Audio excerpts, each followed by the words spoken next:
വടിക്കടവിൽ 15 വയസ്സുകാരൻ ഷോക്കേറ്റ് മരിച്ച കേസിൽ ഒരാൾ അറസ്റ്റിൽ. പന്നിയെ പിടിക്കാൻ കെണിവെച്ച വിനീഷാണ് അറസ്റ്റിലായത്. കേസ് അന്വേഷണം ജില്ലാ ക്രൈംബ്രാഞ്ചിന് കൈമാറി. പന്നിയെ പിടിക്കാനാണ് താൻ കെണിവെച്ചതെന്നാണ് വിനീഷ് പോലീസിന് മൊഴി നൽകിയത്. അനന്തു ഷോക്കേറ്റ് മരിച്ച വിവരം അറിഞ്ഞ ഉടൻ വിനീഷ് ഒളിവിൽ പോയി. പിന്നീട് പോലീസ് ഇയാളെ ഓടിച്ചിട്ട് പിടികൂടുകയായിരുന്നു. മനഃപൂർവ്വമല്ലാത്ത നരഹത്യക്കാണ് നിലവിൽ കേസെടുത്തിരിക്കുന്നത്.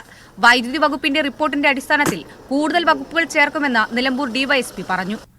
മനഃപൂർവ്വമല്ലാത്ത നരഹത്യക്കാണ് നമ്മൾ കേസെടുത്തിരിക്കുന്നത്. പ്രതിനെ നമ്മൾ അറസ്റ്റ് ചെയ്തിട്ടുണ്ട്. ഇന്ന് രാവിലെ 7:15 അറസ്റ്റ് രേഖപ്പെടുത്തി. ഇതുവരേക്കും അന്വേഷണത്തിൽ വേറെ ആരും ഉള്ളതായിട്ട് മനസ്സിലായിട്ടില്ല.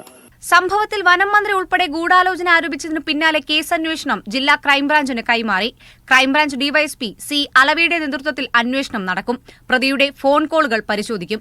മറ്റു ചിലരെ കസ്റ്റഡിയിലെടുത്തിരുന്നെങ്കിലും ഇവർക്ക് കേസിൽ പങ്കില്ലെന്നാണ് പ്രാഥമികമായി പോലീസിന് ലഭിച്ച വിവരം. മീഡിയ 1 നിലമ്പൂർ.